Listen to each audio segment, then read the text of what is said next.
Welcome back to Aspiring Creator, where we just basically talk about all the random shit that's happening on YouTube and running like a content creation business. Hi, my name is Pete. If you're new here, I've just kind of relaunched this.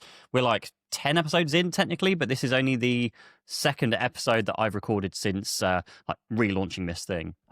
So for those new to us, we basically just run through a list of things that I've written down throughout the last week. And we have a long list this week. There's been a lot of stuff going on. Loads of really exciting stuff to talk about that we just basically cover off one by one. There's no real order or organization or structure to any of these podcasts. I try and keep things as short as I possibly can. Sorry, I've just misplaced. What have I misplaced? Something around here. Never mind. Ignore that. I'll figure that part out later. There's completely no structure to this thing. I talk about whatever happens, and we try and keep things as condensed as possible. We're not trying to like give you hours worth of stuff to listen to, unless you want that. I mean, maybe let me know, and if you want longer content, we can make longer content.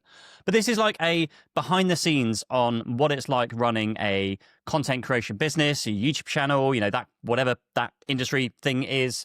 As somebody who is currently running a 260 something thousand subscriber YouTube channel, and like next to nothing on any other social platforms, we're mainly focused on YouTube. So the first thing I've got on my list this week is just an update on the website. So last week I said that I've hired somebody. I went on to Upwork and I found someone that can actually write and just kind of SEO-ify my websites. So for the last few years, we've been actually uploading our video scripts as blog posts to our website. Really, really simple, literally taking the script, changing a few words to say like in this video to in this article, and just been doing that consistently for like 5 years. And by doing that, our website has got a reasonable amount of traffic, considering I've done zero amount of work because my VA was doing that before.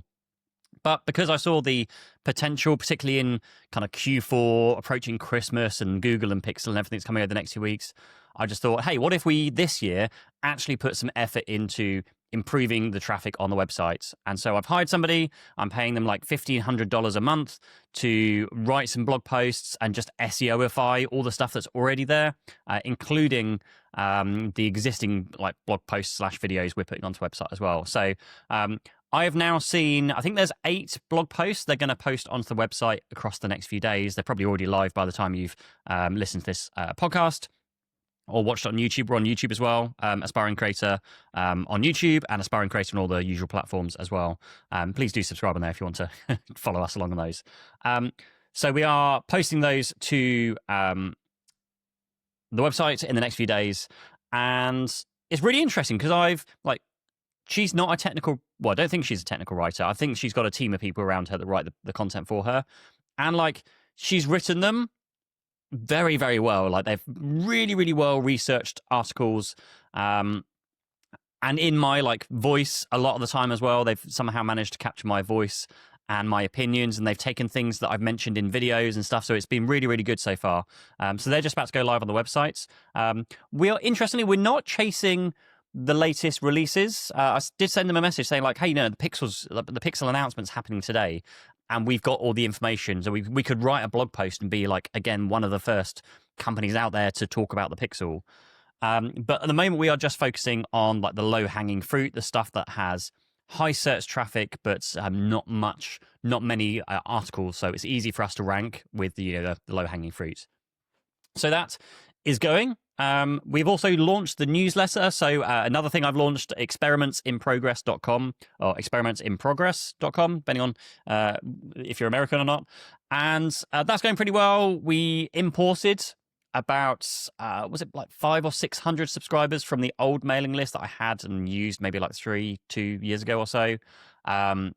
We've also gained maybe a couple of hundred since launching the newsletter. So we're it's doing pretty well. We are giving away a pair of Pixel Bud Pro 2s, which were donated, thankfully, by Google, although I'm about to crucify them later. And we have a case from Magback, which they are not giving us. I didn't even ask them, to be honest. I'm just going to buy a case. They're like 50, 60, 70 pounds or something. And I'll just ship it to whoever wins the case. And it's going to be a Pixel case, an iPhone case, or a Samsung case. We also have some other giveaways. The thing we've got now with this newsletter, now we know this thing is here. When we're speaking to brands and we're doing product reviews. Particularly if we're like not negotiating brand deals necessarily, but we can always ask them, say like, hey, yeah, if you can send one out for us to test, but also, would you mind sending another one out? And we can use that as a giveaway in our newsletter. So it gives us another thing we can give away. Obviously gives them some like free exposure. I mean, exposure doesn't really mean much nowadays, but it gives them some free exposure. But also it's a bit of a win-win-win because newsletter subscribers get some free stuff. I get to have some free stuff to give away, and the brands get to like be in front of an audience as well. So the idea with the newsletter, we're going to try and grow it to like 10,000 subscribers. And then once we're at this like magic 10K number, we're going to start, maybe even before then, but we're going to start kind of reaching out to brands and almost adding it on when we're speaking to brands of like, hey, you can have a video for this much. You can also have a blog post for this much. And you can also have like a feature in a newsletter for this much. Alternatively, there are brands who can't afford our rates. So it's always nice to be able to say, well, hey, if you can't have a video, then, the budget you do have, we can actually do that as a feature in the newsletter or a website blog post instead. So there are some options there as well. Next up, and this is the really fun part. So I made a video about like Gemini versus Apple Intelligence. And what was it? It was Matt. So Matt's worked with me now for, I don't know, time goes really too fast. Maybe 4 months? I don't know, 4, 5 months, something like that. So Matt's recently worked with me. He worked with me on my last company doing IT techie stuff.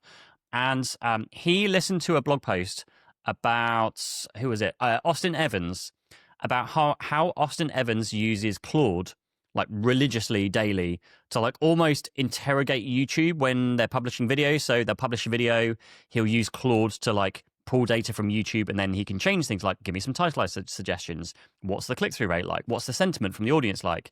And so he listened to the podcast. He started looking at Claude and playing around with it. I've now started, listened to the podcast and started playing around with Claude. Claude is freaking amazing. It is probably one of the most amazing AI things that I've used since like hearing about AI, because this is genuinely getting useful. The thing is with Claude, it's not Claude specifically. It's this new thing they've got. Well, I don't know if it's new, but it's this thing they've got, which is the MCP servers. So I can't remember what MCP stands for. It's probably something connecting protocol. But basically what it does is it plugs the Claude AI system into various other like third-party platforms. So for example, it is plugged into our Monday.com like project management system. It is plugged into our Gmail system. It is plugged into our YouTube analytics, like behind the scenes, actual like data API analytics with YouTube. It is plugged into our Xero accounting platform. It is plugged into our Google Docs, Google Drive side of things. It's just plugged into so many things. And now it is plugged into things you can query and mix them up, all of them. So for example, managing... okay, so here was an interesting one. So I had an email in from a brand saying, hey, been great working together. It's been 6 months. Could you just grab some of these stats for us? Here are the stats we want. Could you just send them over as soon as possible? And so I thought, hey, this would be a really cool time to test it. So I went into Claude and I said, I've just received an email from a brand that just wants some stats from a YouTube video. Can you go find the email? And can you go find those stats from that video on YouTube? That's literally all I gave it. I didn't tell it, here's the exact video or the links, or like, here's the email. I literally just said, like, there's an email somewhere that needs kind of this. Can you go find it?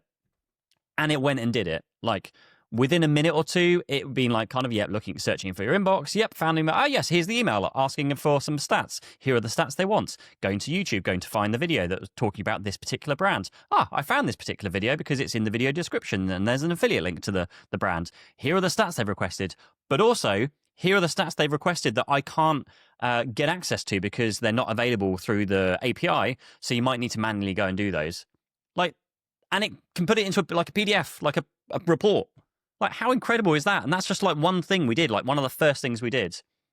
The other thing we've started doing, now we do have Claude like plugged in, is with our Monday.com project management platform. So we've upgraded to like the enterprise plan on Monday.com because it just annoyingly unlocks so many features, which really I wish we were in the lower plans because we're paying, I don't know what it is, like maybe $3,000 a year now for Monday.com, which sounds stupid when you've got tools like Notion, which are free, and may even be able to do it in Notion.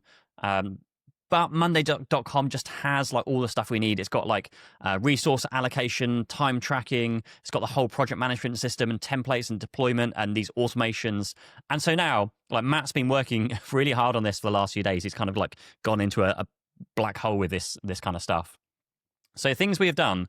So I use Monday.com and Claude initially to do things like finding the video script. So for every video I write, so just briefly. So the way Monday works broadly is you have this like one big board of like the list of all the videos. So like our video schedule. And then for every single video we make, there's a separate like board that has like the project template for that video. So that's the project that will have the make sure you record the video, make sure you upload the footage, edit the video, send the first draft to the brand, review the draft, publish it to YouTube, tick the monetization box, like all the things that you should do. It's like literally like a checklist that you can do. And so what generally happens is we do all the work within the project, but then nothing happens on that main table other than like scheduling. And they get like disjointed. If you change the date on the main table, you have to remember to go and change the date on the projects.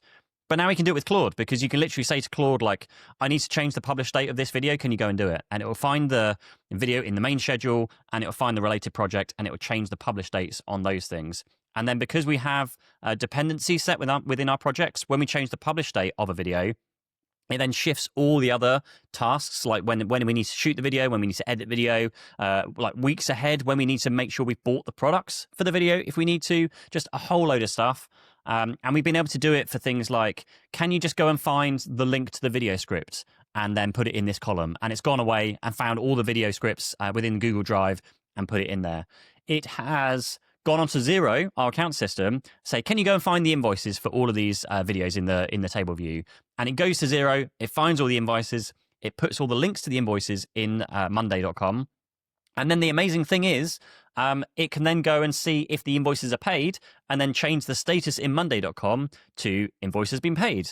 And so we are now starting to track our finances rather than like in like Google spreadsheets and Excel spreadsheets. We're now tracking them within Monday.com, and it's getting way more automatically like updated. So that Claude thing where it goes to Xero and finds if the invoice is paid and updates the status. Matt's actually rewritten that this week so that it actually just happens automatically in the background. It's like it goes to Zapier, and Zapier schedules this thing and just makes sure that when the invoice is marked as paid in Xero, it then updates the paid status in Monday.com. So there's just like so many things in there. Just integration with all of the apps. So it's MCP, and it only works on the desktop version because you have to like download these files, and it gets a bit kind of techie related. But there are plenty of guides on there. Just watch the videos, and it will talk you through how to do everything. But it's been so good. Like I've been using it to like interrogate our YouTube stats. And you can ask it questions about anything. You can get it to, pull the stats for your videos, what are the most popular videos on the channel, which ones like did 1 out of 10 when they were first posted, just loads of stuff that you couldn't do, or rather you could do in like ChatGPT or Gemini, but it would like get it wrong half the time. I got so many things wrong with Gemini with trying to like, here's a list of all our upcoming videos. What do you think about them? And it would like start making videos up when I'm like, that video isn't even on the list. Like, where are you getting this video from? Whereas Claude is it's banging it out. It's so good. Which brings me on to Claude writing our blog posts. So we have a SEO person, like I said. I have a VA that is writing our blog posts. I can't remember if I said last week, but my VA, like a year ago, switched to using ChatGPT to basically summarize my blog posts. And I didn't know about that for like a year and a half. So for the last year and a half, my website's been having ChatGPT articles uploaded to it instead of the full word-for-word videos, which is shit, and that shouldn't have happened. And so I kind of went, well, cool. How do I fix this? So she did go back. Thankfully, I asked her about it, and she went back and she fixed all of them. Weirdly, she fixed all of them within like a week, within a few days. So I'm not sure how she managed to fix them so quickly. Maybe I guess she's used a team for that. However, what I tried doing, again with Claude, is can you go find the video script for this video? Can you write a blog post? Can you take the video script, make minimal changes to it, but can you format it as a blog post, which includes like changing the in this video to something more appropriate for a blog post? Can you remove the sponsored segment if there's a sponsored segment, so it just removes that whole like ad read from the blog post? What else does it do? It's also like SEOs. It's to a certain extent. So can you give it like an SEO appropriate title? Can you fill in the SEO tags on the website side of things? Can you tag it properly? And can you post the draft to my Ghost website? So Ghost is like the platform it runs on. And again, Claude integrates with via MCP my Ghost website. So I can get my Claude system to pull a script. So look at monday.com for the video, go find the script in Google Docs, put that link into monday.com, go write a blog post on that, and then go and post it to the freaking website as a draft. So now what I'm doing is I'm paying $35 per video to my SEO person just to go and finish that off, because there are like that gets the blog post to like 95% of the way there, but it still needs someone to check the title is properly like SEO'd. It also needs images, like a feature image, and like images dropped throughout the video, images dropped throughout the blog post, which we normally do by screenshots from the videos. And so we are now having something set up with that, so that in monday.com, once there is a video script, and once there is a frame.io review link for at least the first draft of the video, then it will then send it off to the SEO company, and that they've got everything they can do now to go and like do the video, do the blog post. So like, oh god, that's going to be like super, super cool. So yeah, like as far as like Claude goes, like 1,000% have a look at it. There's so much stuff you can do with it. We've only just touched the surface of what it's possible to do with it, and it can talk to so many things. And it can talk to Zapier, and then it exposes all of Zapier's stuff, Zapier's, however you call it, to Claude, so you can then use it to write LinkedIn updates. I don't think it works with, frustratingly, like Facebook and Twitter and Threads and Instagram and those kind of things. It'd be really nice to be able to use that to like take my videos, turn it into like 30 tweets and threads, and then post 1 or 2 a day for like the next week or so until the next video comes out. Just keep a good kind of round of posts happening, because I'm lazy with that kind of stuff too. So yeah, Claude, incredible. Check it out. Next up on my list is to talk about my strategy for booking up for the upcoming Pixel and Apple videos. And it's always an interesting one. I always love talking about like sponsorships and brand deals and those kind of things. I know lots of people keep it very like close to their chest and don't want to talk about things because trade secrets and brands and those kind of things. But we're all here to try and help each other out. So in terms of specifically what I've noticed recently is, obviously with Pixel and iPhone, is brands are very campaign driven. And so what we've been trying to do a lot more now is ask about their next campaign. And when we finish a campaign with them, we'll ask about when's your next campaign coming out, or what's the next campaign about. Most of the time we can predict a lot of the time, if it's a particular case companies, then we know that it's going to be the next phone release, or if they only do iPhone cases, well, then we know, well, hey, there's nothing until next year's iPhone. But maybe they might want to do other drops throughout the year, just very small things throughout the year, just to keep their kind of name relevant. So we get a lot of inbound emails, and we ignore like 90-something% of those emails, because they are mostly just like junk that comes through that I would never want to like advertise on the channel. Some of the stuff we do come through, we get the rare like email from a big brand where we're like, oh, they've reached out. How the hell did they find us? And all that kind of stuff. And so we do reply to those and we try and negotiate. It's difficult a lot of the time, because when a big brand reaches out, you tend to want to like drop your trousers a little bit, because you're like, oh, I'd love to just work with you. That'd be incredible. But also those big brands do have a lot of money sometimes, and you don't want to just do everything for free or very, very cheap for them because you want to work with them. Obviously it's still a business. You need to make money. So it's a real fine line between like, oh, I want to work with you. How can we work together? It's just in the wording we try and use. So you always try and set your rates and say, well, hey, we can deliver this for this rate. But we really want to work together. If there's any movement, or if your budgets don't line, then just let us know and we can figure something out. That's normally how we go with things. And generally speaking, we've pretty much got the rates, like our standard rates for everything that we're looking for. So I've always like publicly said, like our standard rates have always been like about £5,000 or £6,000, and actually we're pushing more towards £6,000 now for a 60 to 90 second integration, and then for a dedicated video, it's upwards of like £10,000 to £12,000 plus. Now that does mean we probably have lost out in some situations where we could have charged like 15 to 20 to 25. And that is something that we're like aware of, but I struggle to like know how do we know when to like push for 15 to 20 when it should be like 10 to 12 instead. And there's that whole thing. The other thing that I haven't been doing very well recently and this is like me and Matt, between us, we try and do the brand deals now, is like package deals. I notice a lot of my other YouTube creator friends are selling packages, and we generally aren't selling packages. And when I say packages, it's like we'll sell 3 integrations, like a package of 3, one this month, one next month, and one after. And that would have been a great idea because currently we have like next to nothing for October, November, December time. We've got like maybe 1 or 2 things, but nothing else. But on the other hand, like our August, September is absolutely packed. We are doing like over £40,000 worth of sponsorships and revenue in September, I think, around iPhone season. That just shows you like how many brands are like interested in the iPhone season. It is such a huge event, and there are so many brands that go big for the iPhone kind of launch, and then they just disappear into nothing after, and then until next year.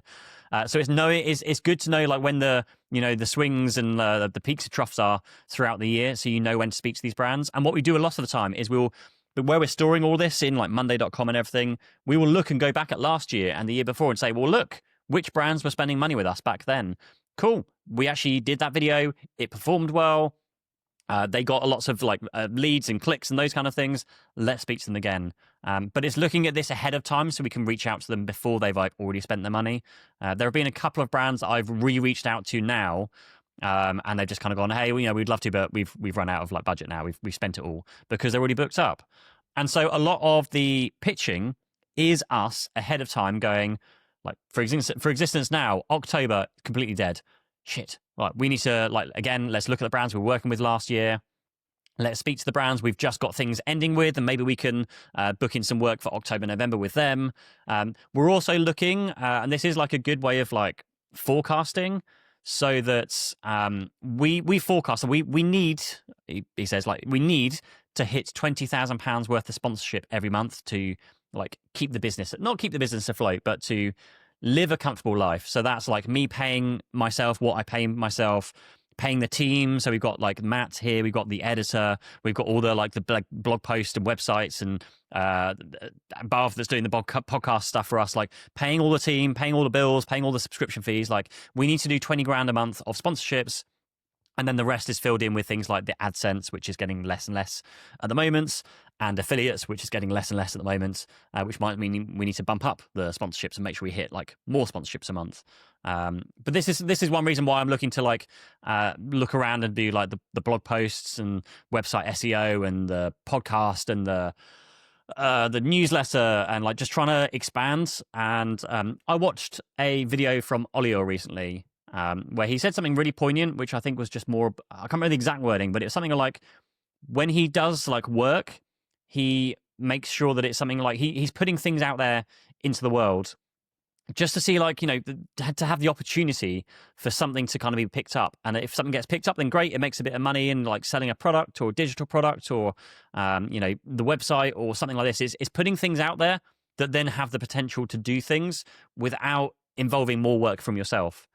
So for me, that's not anything like a physical product, because if something does really well from a physical product, well, I need to do a load of more work now because I need to ship stuff and distribute and like all this kind of stuff. So it's things that you create once, like, courses, digital products, those kind of things, blogcasts, podcasts, websites, newsletter, like having people take care of this stuff for me so I can just like have very minimal input and just kind of push the stuff out. So I think that's very, very wise, very poignant. So my strategy is really just to make sure you're reaching out in advance, know who to reach out to. Everyone has their brands that they know, like they worked well with before, they've got a great relationship with. I say everyone, obviously I'm at a stage where I now have those connections. But if you're not, if you're at like a much more beginner level, then just make those, like, reach out. Look at who's sponsoring other people's videos, reach out to those brands, like widely, not even necessarily in the tech niche or in your niche, like look outside of those niches and just see which brands are sponsoring, like Squarespace sponsors like everybody, not at any decent form of rate. We've basically said no to any of those kind of things just because they don't pay anything. But you never know, just constantly reach out. Like, find people on LinkedIn, find people on like just agencies. Make sure you're searching. LinkedIn's a really great one because you can actually get directly connected with like the brands and the influencer people at those brands. So it's really worthwhile looking at that. So that is my strategy. Okay, so this brand got in touch with me and we negotiated, and they make like exoskeleton legs, and I was like, I really don't know how I can make that a video, but my again, back to my strategy on booking stuff is step 1 is price negotiation. Step 2 is like, well, will it actually, like, can we make it into a video? Because if they're not going to pay the money, then there's no point like even thinking about that. And sometimes we get surprised and we go, oh, actually, like, oh, they're going to pay the money. Okay, now let's sit down and figure out if we can make a video about this and if we want to accept like their money for making a video. So step 1, negotiate. So we negotiated, and we negotiated a reasonable rate with this company to do a video about their exoskeleton legs. However, I'm in a big group of like other tech creators, and I know that lots of those tech creators are doing the same video, or doing that same dedicated video for this brand, and they were paying like more. I don't want to. They were paying a lot more, and so like just out of pure, I just don't want to like. I don't want to take something when I know that they're like not paying me as much as like, other people that are like, you know, the same kind of creators. Like there's lots of us that are very similar sized channels. We get very similar performance. Our audiences is very similar. You know, we get comments when we're in each other's videos because they love seeing each of us pop up in each other's videos. So out of pure just like, oh, I'm not going to accept that because that's not very fair. Like, why would they pay them like way more to do? Like, I'm going to put the same amount of work in than these other guys are, and I'm going to get paid like way less. So we just said no to that. So hopefully that doesn't get me in trouble. Oh dear. Okay. I'm going to mention this again. This is like completely random. I just write notes down and see where this goes. I told you this is going to be a long one. What are we on at the moment? We're on like 27 minutes. Jeez, we're about halfway through. Back in the old days, I used to run an IT company, and it was called an MSP because it was a managed services provider. And so about, well, I don't know, was it last year sometime, I went to an IT MSP event, and I basically decided that I have no interest doing any form of MSP IT stuff anymore, because just the events that I went to, no, there were a few of them to be fair, and they were just awful events. Like lovely people that are there, but all the people I spoke to were just like, oh, the only reason I'm here is because I hate my life and I hate my business, and I just want to like sell and exit, but I can't, so I'm just stuck here and I'm just getting away from my business, so I can be here and get drunk and have friends and, you know, all that kind of stuff. Compared to the events that I'm going to as part of like the YouTube world of, you know, going to events like CES and IFA. We're going to IFA in Berlin in like 2 weeks' time, which is like a tech show, which is like full of brands and products and cool, fun stuff. And we get to do work. We get to do chargeable work whilst we're out there and make videos for brands whilst we're there. Even the trips that I've paid to go on. I mean, we're paying to go to IFA as well, but we're covering it with the videos we're making. But like, I'm going to Vid Summit in Dallas, which is in October sometime, I think. And that's just like a full-on week where I just get to hang out and have fun and talk to other YouTube creators and just learn stuff, which is kind of the equivalent of the IT stuff I was going to. But just you compare, everyone here is miserable to everyone over here is having literally the best time of their lives and loving their job, and YouTube and like content creation is just incredible. And so, long story short, I've just basically completely parked all MSP stuff.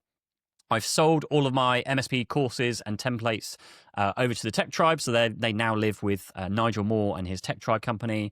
The only thing that I've kept hold of, because Nigel didn't want it, was the MSP legal templates, where they are just basically, that's, you know, they are what they are. I'm not advertising them at all. They are just like a one-off purchase forever now, and if someone finds them with, you know, SEO does it stuff, if someone finds them and buys them, then cool, you've got some like pretty damn good templates to start from.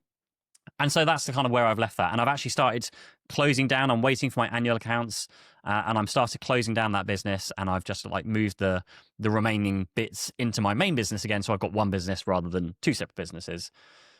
So yeah, there's this whole thing about like what gives you energy and what takes energy away, and I just find anything MSP related is just like taking energy away. And there was a LinkedIn post. There was a guy called Scott that posted a LinkedIn post that was just, I'm 40 years old. If I was starting an MSP today, here's what I would do. And I just commented at the top of us saying like, just step one, don't, the end. And I really, as really stupid as or as mean as that sounds, I really wouldn't. My opinion is a service-based business just requires like far too much time and energy for minimal rewards off the back of the business. The only kind of benefit from that is you're growing something you can then sell later on.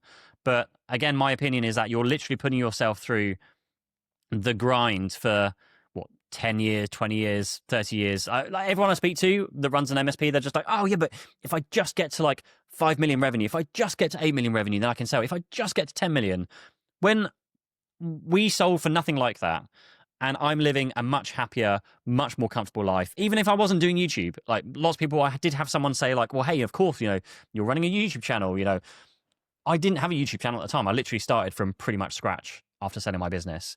But if I didn't, I would be doing something else, maybe marketing related. I would be selling like my knowledge. I would be creating courses and running sessions and like maybe not doing the YouTube stuff. But there's stuff out there where you can put less energy and less effort in. And there's no like ongoing, like I have to be available for tickets and responding to clients and demanding things and quoting things and essentially selling time for money in a certain extent because, you're when they need a new laptop, well, you sell them a laptop and the setup time. So I won't waffle too much because that's not really anything to do with YouTube. But just for those that are kind of thinking of making the jump, really just think about like how happy you are in your current job and your current life and things. Like YouTube is like the only thing or one of very few things that I've come across where you can genuinely live a very comfortable, from like money perspective, from your time perspective, because you can kind of like, I spend a good hour or two in the gym every morning and I never feel rushed. I never feel like I have to rush away to come and work in the office and make that video. I can write my video scripts. I get to have a bit of fun, like choosing the videos we're making. I get to play with fun tech all the time.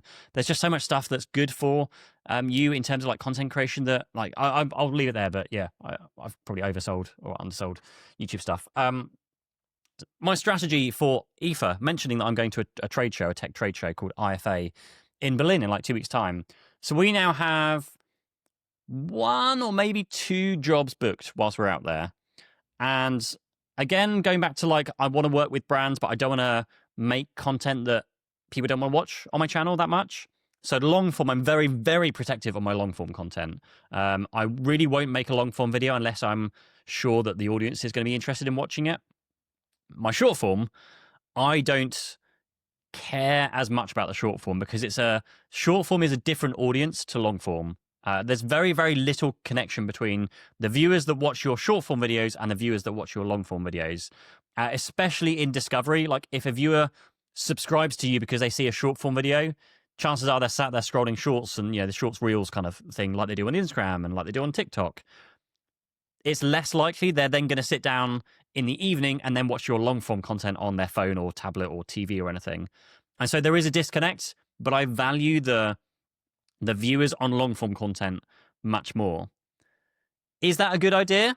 I don't know, because I'm starting to see, it's very, very obvious now that the short form content creators that are getting the views and are getting the brand deals and are getting the invites to all these events are almost getting like, they're now surpassing the long form creators, which like historically it used to be long form creators had less subscribers, but were making more money.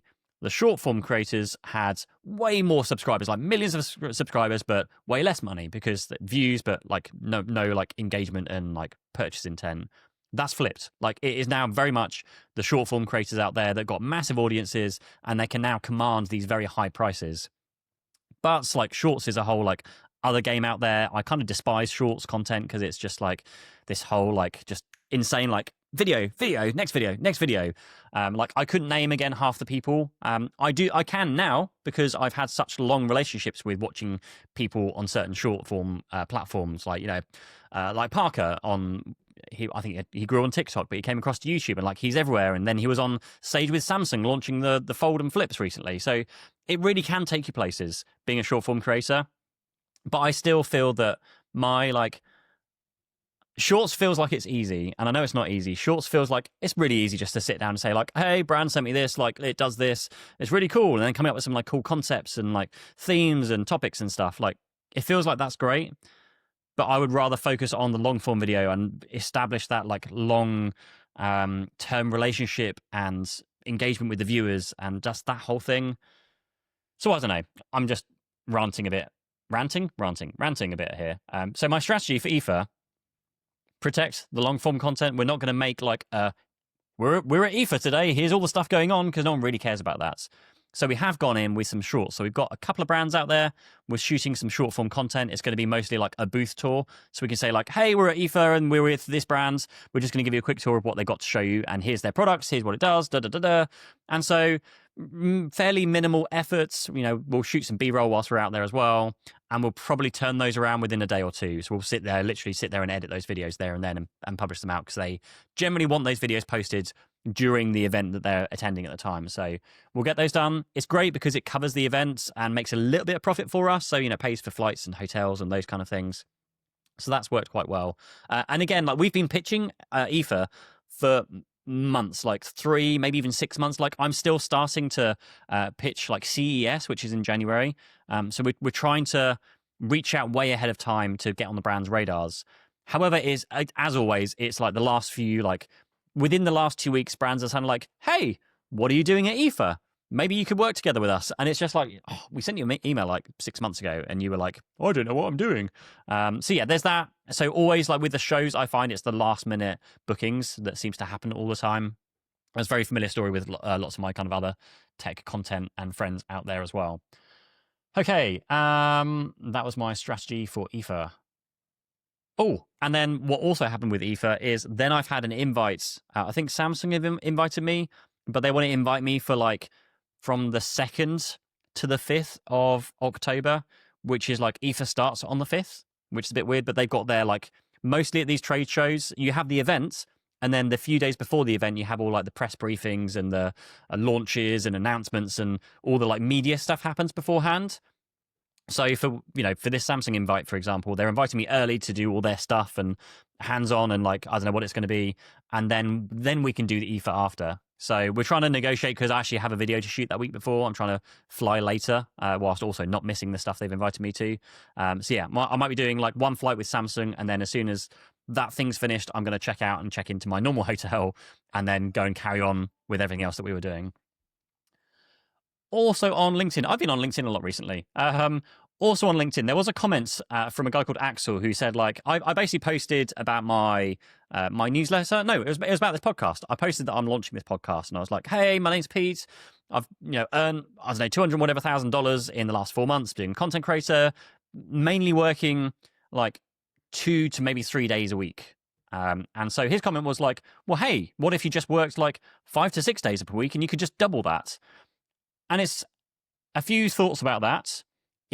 First thought is, I don't want to. I don't want to work 6 days a week. I've got a family and kids. Right now we're in summer holidays in the UK, and I'm actually trying to do 3 days a week working and then 4 days with the kids. But just like loads of stuff's been going on, so that hasn't strictly always been possible. Just not like work stuff going on, just like lots of stuff at home. We got a puppy recently, and then we were struggling with the puppy. One of my kids was struggling, so we've then had to like give her to my neighbor, and there's just loads of stuff that's going on with that stuff.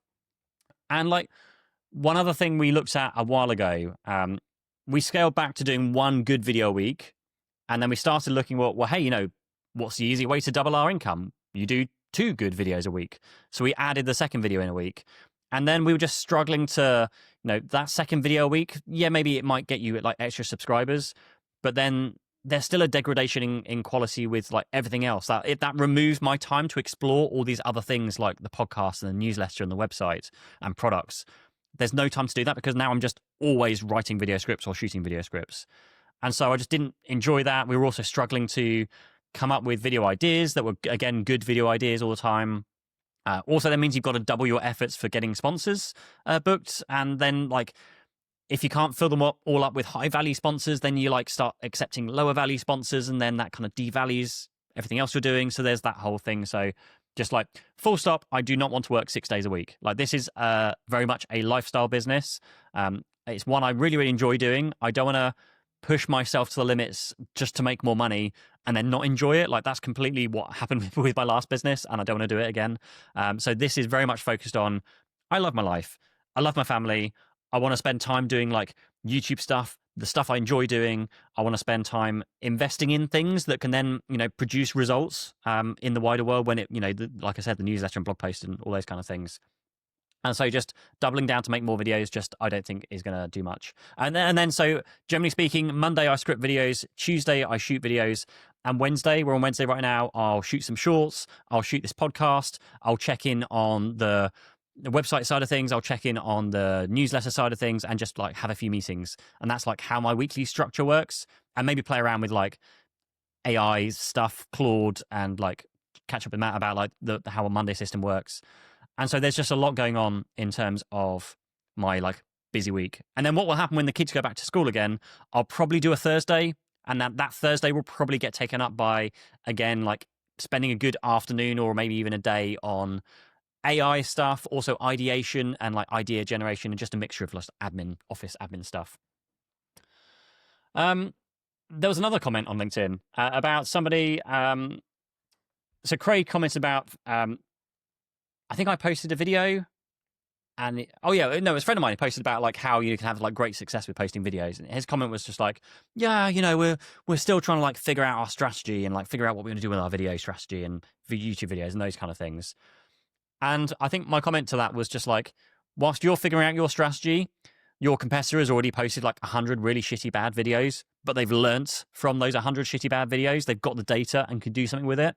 So like if you are just starting out and you're sat there trying to perfect everything, you're trying to think of the best video idea, you're analyzing the best thumbnail and title format and all this kind of stuff, post the frigging video. Like post the video, you will learn very, very quickly from posting the video. Post the next video. Keep posting until you have a good like year's worth of videos, or maybe not a year's worth, but like 50 to 100 videos. Because you have like, once you have 50 to 100 videos, you have data. You can't do anything without any data. You'll be sit there like trying to study and analyze, but if you just get going, you'll learn very, very quickly. Versus someone who has been sitting there for probably a few years trying to think, what should our video strategy be? And when in those probably 3 or 4 years, we've grown by like a couple of 100,000 subscribers. So I'm just putting that out there. Mention sponsorships in general. Pixel effing us about is what I wrote down. So Pixel, by the time you are watching this, the Pixel 10 series will be announced already and out and everything. So we went on a briefing. Okay, so let's roll back. There used to be a thing in the UK called Team Pixel, and Team Pixel apparently used to be for fans, like a fan club of Pixel. However, it changed because there was a sudden influx where, Team Pixel people were getting devices early. So a load of tech people, tech reviewers and tech influencers, myself included, reached out to Team Pixel and said, hey, I see that like you've got like devices. Is there any way of us getting a device ahead of time? Because you want to make a video about it and review it on the channel, and you give us a phone, we'll give you like a good like few 100,000 views out of the content we make. And they're like, cool, yes. So they started shipping devices to us, or seeding devices it's called. And so for the last few years, like a few weeks before launch, we would get basically all the Pixel phones to make videos about, and we get to keep them in all sorts. Until I think it was last year, maybe the year before, I think it was last year, where Team Pixel kind of ceased to be, and they changed the PR agency here in the UK. And from that day, not a single peep from Team Pixel, or not a single peep from Pixel or anything. Devices didn't arrive. I would email that company, no replies. And I chased them, and I sent so many emails, and I went higher up the chain. I found like which company owned that company, and I emailed people. Was probably being quite a nuisance. I found people on LinkedIn, and I was just like, guys, I'm emailing your fucking team about like Pixel. I've got a YouTube channel. We make videos. Look at these videos we did like the last few years. We've done hundreds, like millions of views probably over all of those videos. And like, I can't even get a fucking email back from your team. And then all of a sudden I had like apologies, like, yep, sorry, okay. So, we'll try and figure something out. And eventually, this is like probably 8 months later, finally got through to someone. They're like, hey, we'd love to send you something. Thank you so much. We're going to send you like a Pixel 9 and a earbuds and a watch and everything. And I was like, thank you. That's fantastic. But I did make a video about them last year already. So what we did is we rolled that into like a Pixel ecosystem video.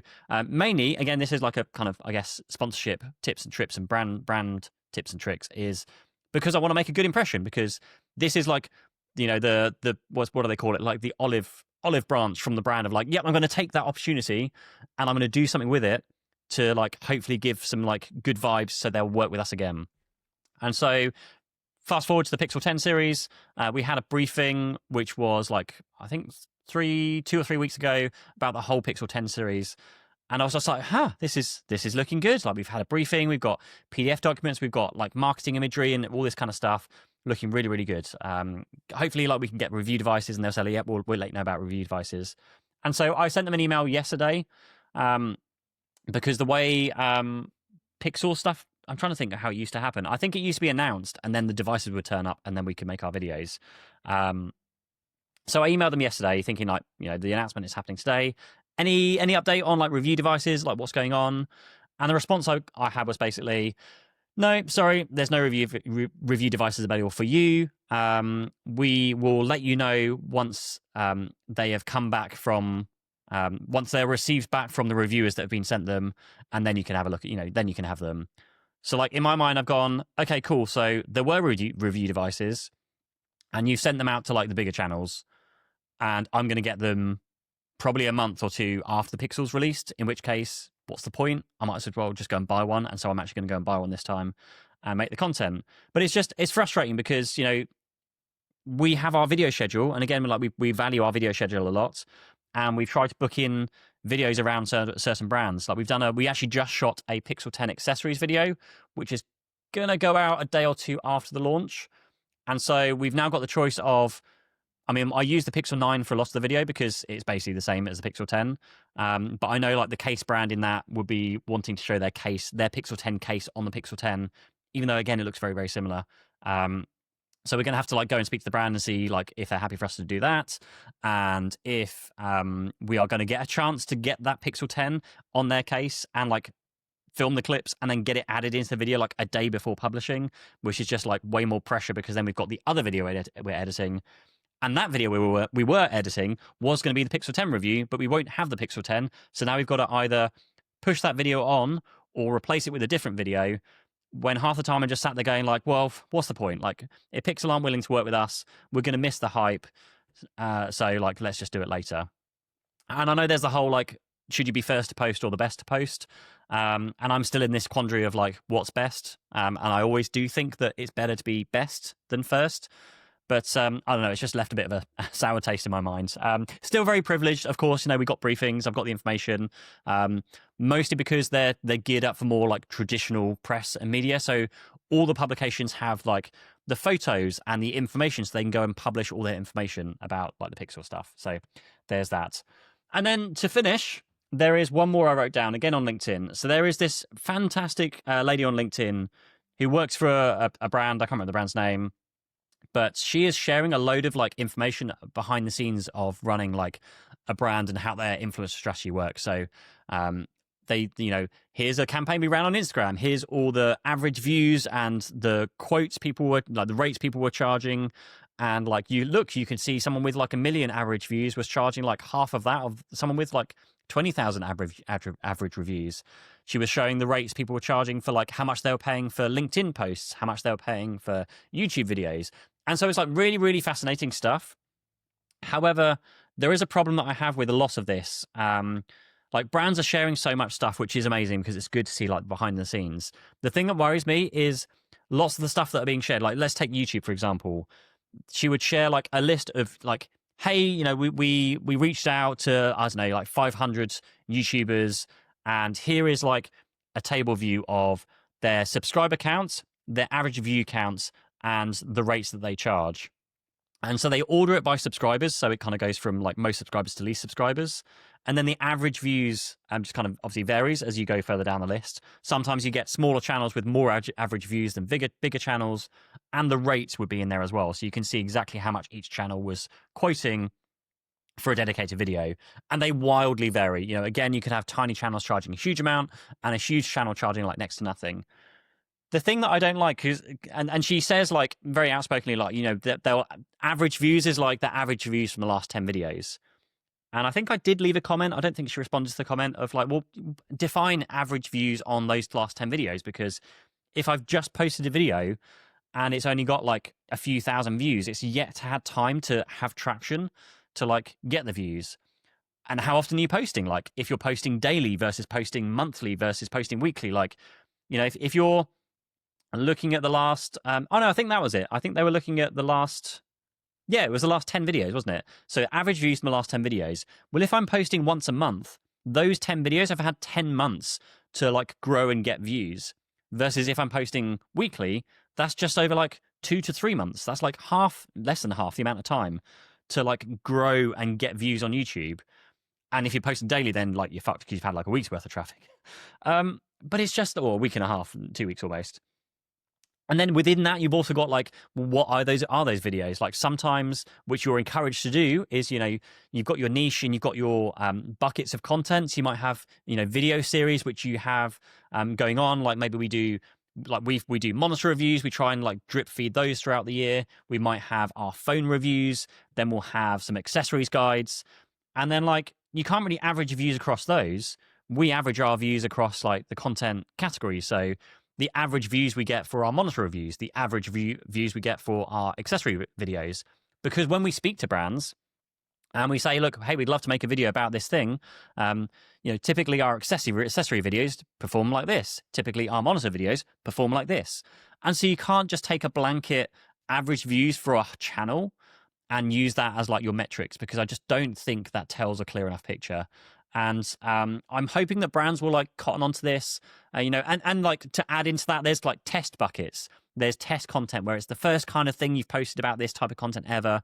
And you normally have to commit to at least 3 videos just to like feed YouTube the information to go like, oh, hey, they make these videos now. Let's feed the right audience to them.